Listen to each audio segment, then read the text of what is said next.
Moby Dick, or the Whale, by Herman Melville. Prologues.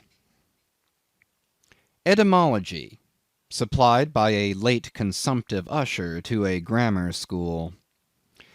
The pale usher, threadbare in coat, heart, body, and brain, I see him now.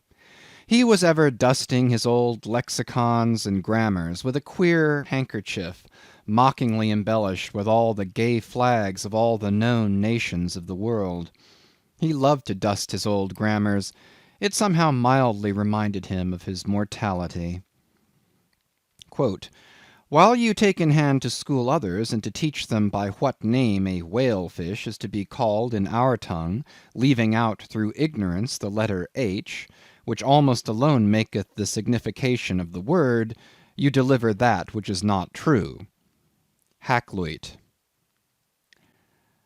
Quote, "Whale, Swedish and Danish hval.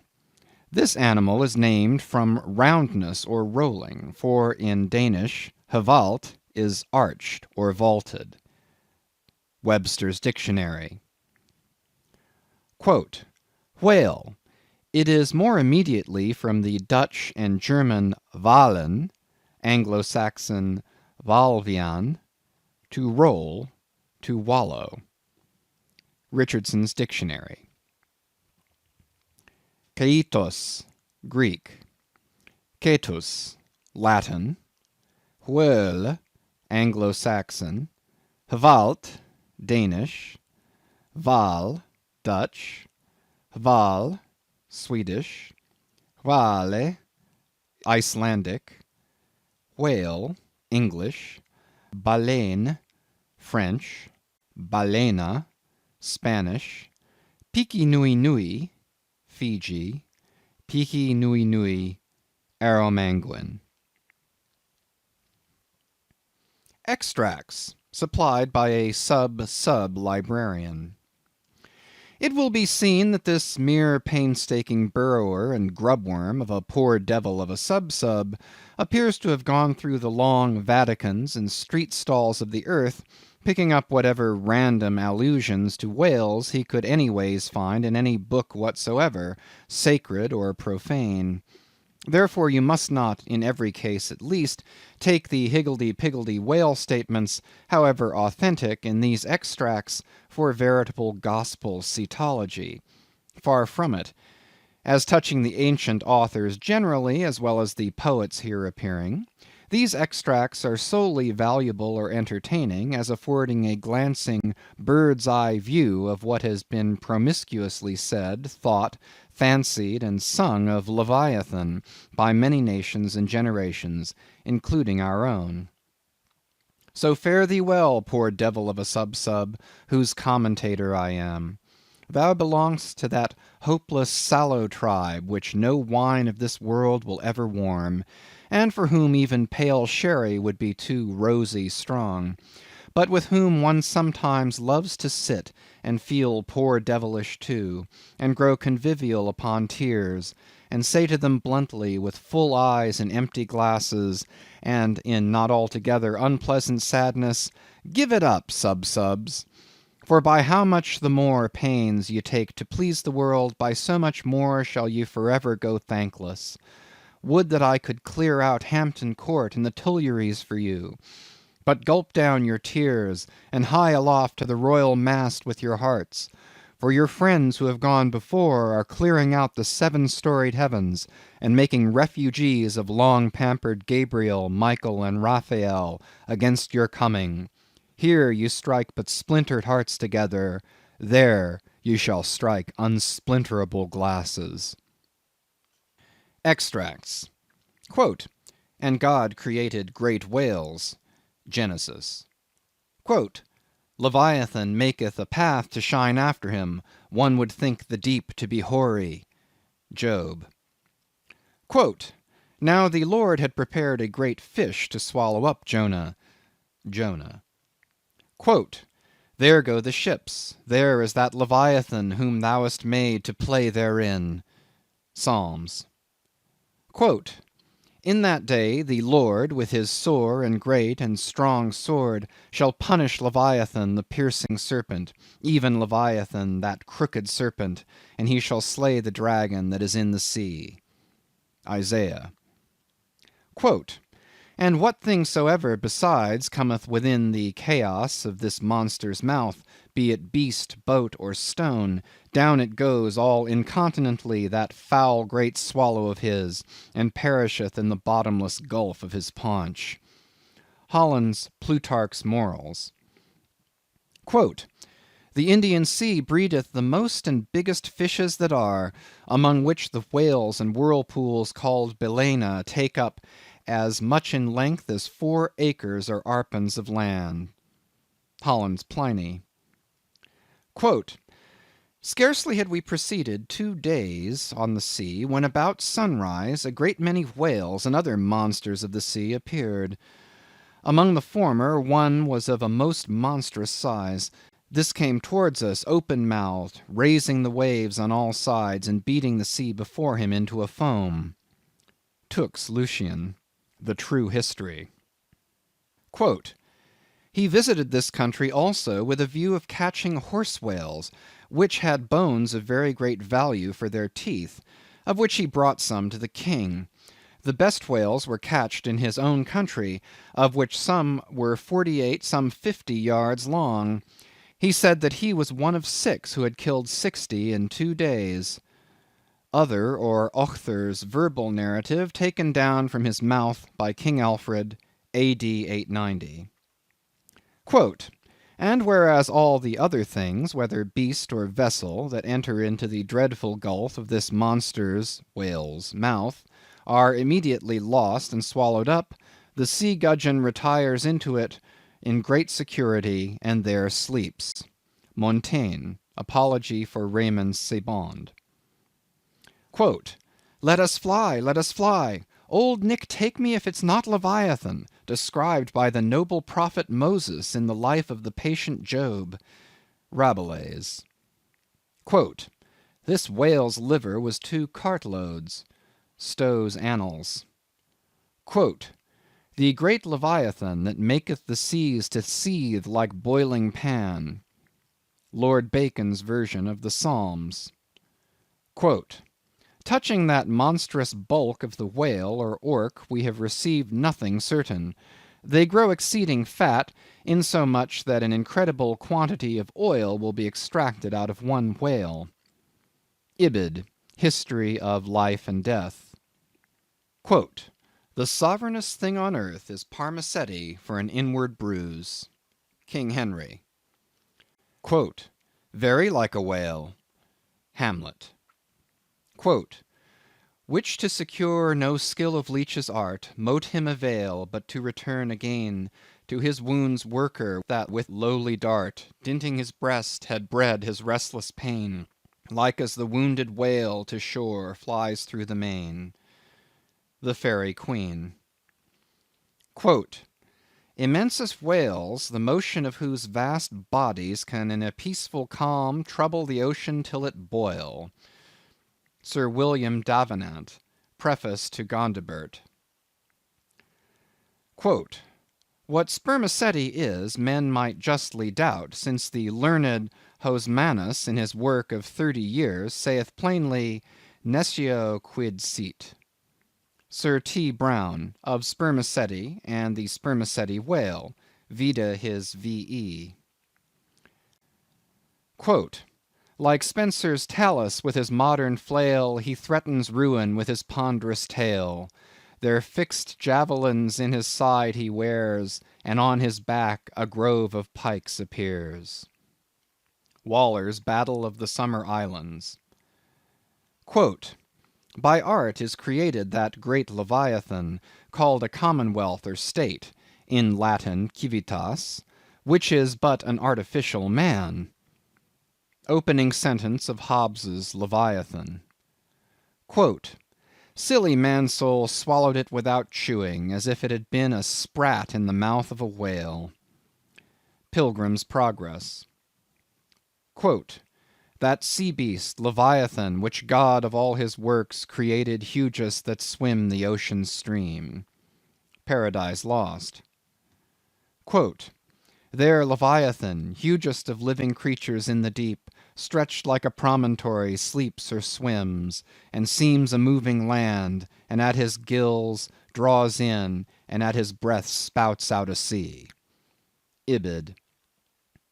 Quote, the mighty whales which swim in a sea of water, and have a sea of oil swimming in them. Fuller's Profane and Holy State. Quote, so close behind some promontory lie the huge Leviathan to attend their prey, and give no chance but swallow in the fry, which through their gaping jaws mistake the way. Dryden's Annus Mirabilis. Quote, while the whale is floating at the stern of the ship, they cut off his head, and tow it with the boat as near the shore as it will come, but it will be aground in 12 or 13 feet water. Thomas Edge's 10 Voyages to Spitzbergen, in Purchas. Quote, in their way they saw many whales sporting in the ocean, and in wantonness fuzzing up the water through their pipes and vents, which nature has placed on their shoulders.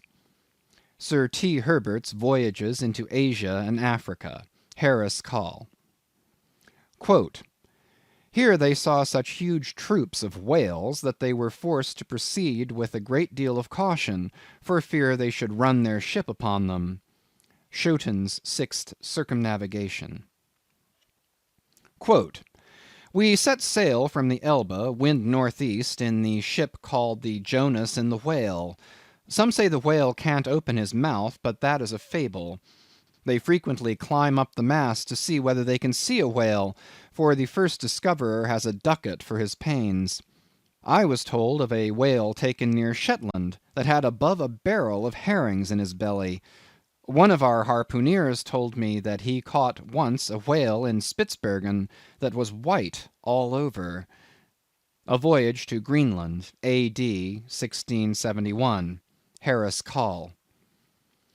Quote, several whales have come in upon this coast, Fife.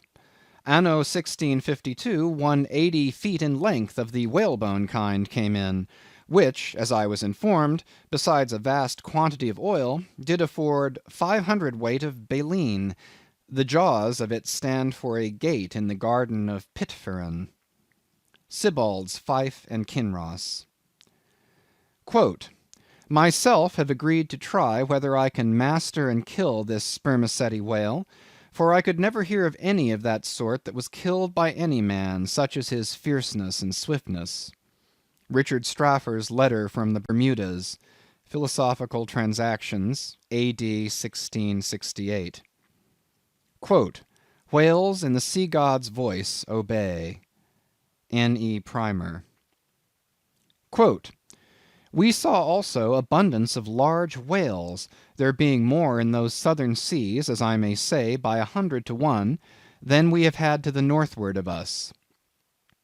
Captain Cowley's Voyage round the Globe, A.D. 1729. Quote, and the breath of a whale is frequently attended with such an insupportable smell as to bring on a disorder of the brain. Ulloa's South America. Quote, to 50 chosen sylphs of special note, we trust the important charge, the petticoat. Oft we have known that sevenfold fence to fail, though stuffed with hoops and armed with ribs of whale. Rape of the Lock. Quote, if we compare land animals in respect to magnitude with those that take up their abode in the deep, we shall find that they will appear contemptible in the comparison. The whale is doubtless the largest animal in creation. Goldsmith, Natural History. Quote, if you should write a fable for little fishes, you would make them speak like great whales. Goldsmith to Johnson. Quote, in the afternoon we saw what was supposed to be a rock, but it was found to be a dead whale, which some Asiatics had killed and were then towing ashore. They seem to endeavor to conceal themselves behind the whale in order to avoid being seen by us. Cook's Voyages. Quote, the larger whales they seldom venture to attack. They stand in great dread of some of them, that when out at sea they are afraid to mention even their names, and carry dung, limestone, juniper wood, and some other articles of the same nature in their boats, in order to terrify and prevent their too near approach. Uno von Troil's Letters on Banks's and Solander's Voyage to Iceland in 1772. Quote, the spermaceti whale found by the Nantuckois is an active, fierce animal, and requires vast address and boldness in the fisherman. Thomas Jefferson's Whale Memorial to the French Minister in 1778. Quote, and pray, sir, what in the world is equal to it? Edmund Burke's reference in Parliament to the Nantucket whale fishery. Quote, Spain, a great whale stranded on the shores of Europe. Edmund Burke, somewhere. Quote, a 10th branch of the king's ordinary revenue, said to be grounded on the consideration of his guarding and protecting the seas from pirates and robbers, is the right to royal fish, which are whales and sturgeon, and these, when either thrown ashore or caught near the coast, are the property of the king. Blackstone. Quote, soon to the sport of death the crews repair, Rodmond unerring o'er his head suspends the barbed steel, and every turn attends. Falconer's Shipwreck. Quote, bright shone the roofs, the domes, the spires, and rockets blue self-driven, to hang their momentary fire around the vault of heaven. So fire with water to compare the ocean serves on high, upspouted by a whale in air to express unwieldy joy. Cowper on the Queen's visit to London. Quote, 10 or 15 gallons of blood are thrown out of the heart at a stroke, with immense velocity. John Hunter's account of the dissection of a whale, a small-sized one. Quote, the aorta of a whale is larger in the bore than the main pipe of the waterworks at London Bridge, and the water roaring in its passage through that pipe is inferior in impetus and velocity to the blood gushing from the whale's heart. Paley's Theology. Quote, the whale is a mammiferous animal without hind feet. Baron Cuvier. Quote, in 40 degrees south we saw spermaceti whales, but did not take any till the 1st of May, the sea being then covered with them. Colnett's voyage for the purpose of extending the spermaceti whale fishery.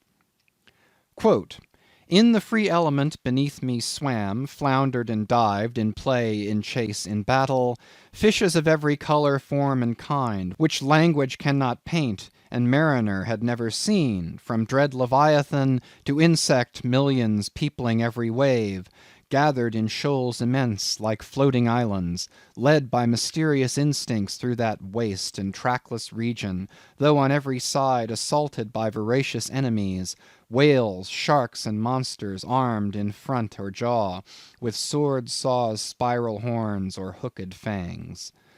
Montgomery's World Before the Flood.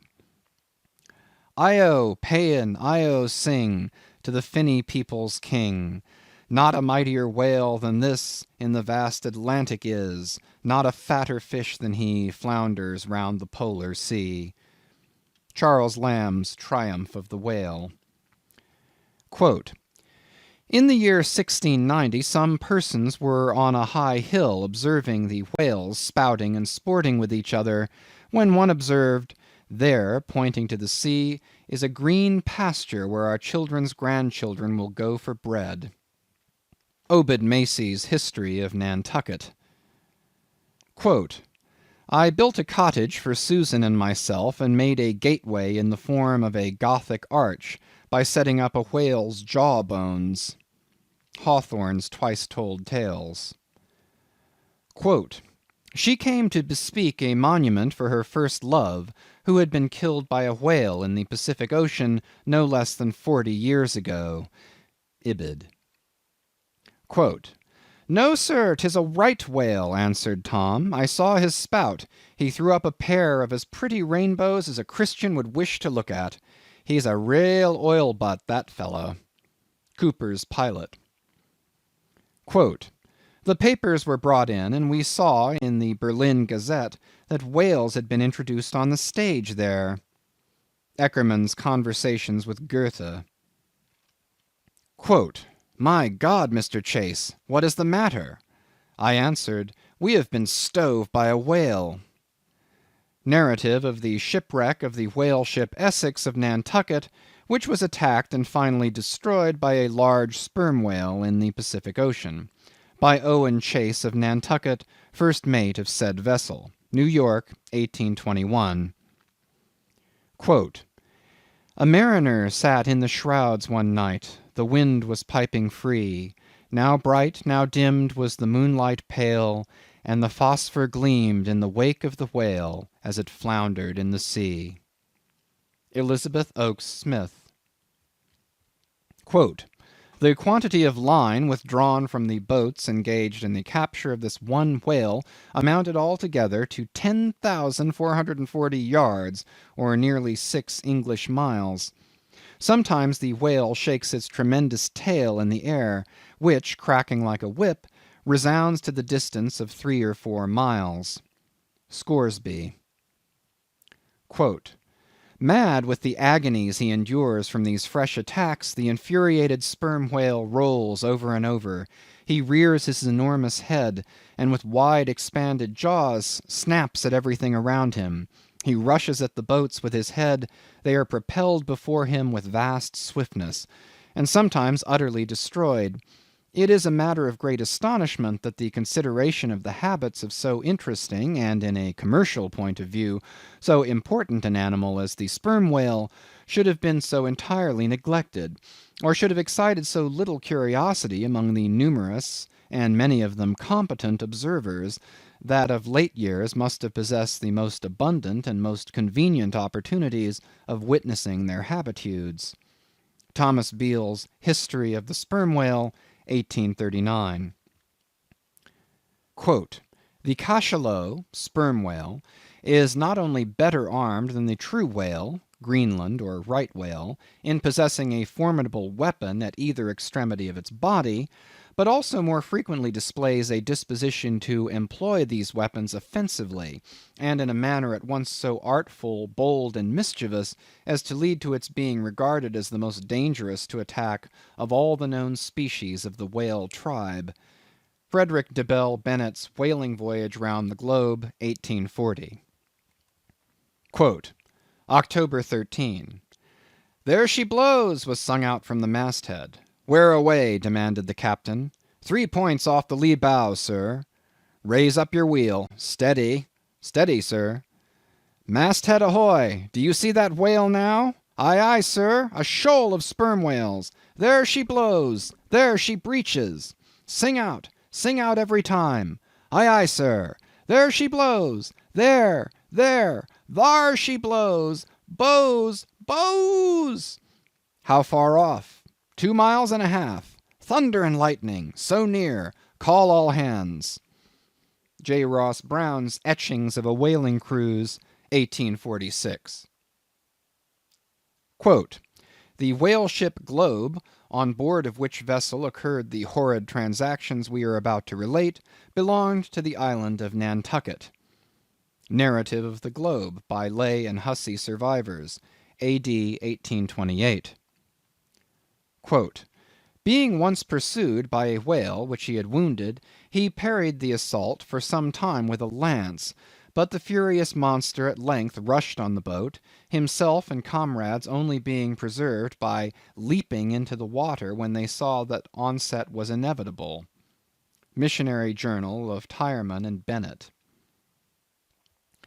Quote, "Nantucket itself," said Mr. Webster, "is a very striking and peculiar portion of the national interest. There is a population of 8,000 or 9,000 persons living here in the sea, adding largely every year to the national wealth by the boldest and most persevering industry." Report of Daniel Webster's speech in the U.S. Senate on the application for the erection of a breakwater at Nantucket, 1828. Quote, "The whale fell directly over him and probably killed him in a moment. The Whale and His Captors, or the Whaleman's Adventures, and the Whale's Biography, gathered on the homeward cruise of the Commodore Preble." By Rev. Henry T. Cheever. Quote, "If you make the least damn bit of noise," replied Samuel, "I will send you to hell." Life of Samuel Comstock, the mutineer, by his brother William Comstock, another version of the whale ship Globe narrative.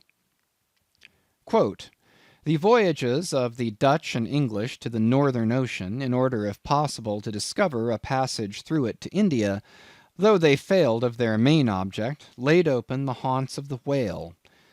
McCulloch's Commercial Dictionary. Quote, "These things are reciprocal. The ball rebounds only to bound forward again. For now in laying open the haunts of the whale, the whalemen seem to have indirectly hit upon new clues to that same mystic Northwest Passage." From something unpublished. Quote, "It is impossible to meet a whale ship on the ocean without being struck by her near appearance. The vessel under short sail, with lookouts at the mastheads, eagerly scanning the wide expanse around them, has a totally different air from those engaged in regular voyage." Currents and Whaling, U.S. XX.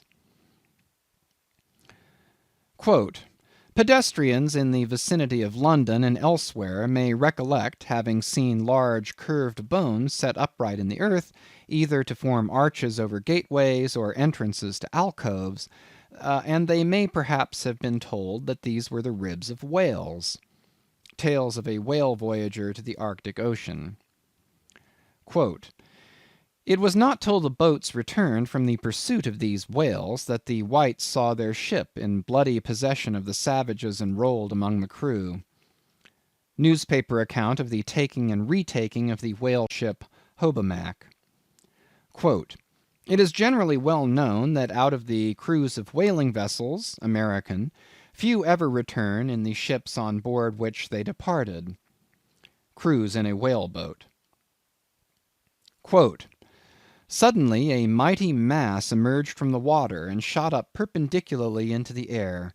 It was the whale." Miriam Coffin, or the Whale Fisherman. Quote, "The whale is harpooned, to be sure, but bethink you how you would manage a powerful unbroken colt with the mere appliance of a rope tied to the root of his tail." A chapter on whaling in Ribs and Trucks. Quote, "On one occasion I saw two of these monsters (whales), probably male and female, slowly swimming, one after the other, within less than a stone's throw of the shore (Tierra del Fuego), over which the beech tree extended its branches." Darwin's Voyage of a Naturalist. Quote, "Stern all!" exclaimed the mate, upon turning his head, and saw the distended jaws of the large sperm whale close to the head of the boat, threatening it with instant destruction. "Stern all for your lives!" Wharton, the Whale Killer. Quote, "So be cheery, my lads, let your hearts never fail, while the bold harpooner is striking the whale." Nantucket Song. Quote, "Oh, the rare old whale, mid storm and gale, in his ocean home will be, a giant in might, where might is right, and king of the boundless sea." Whale Song.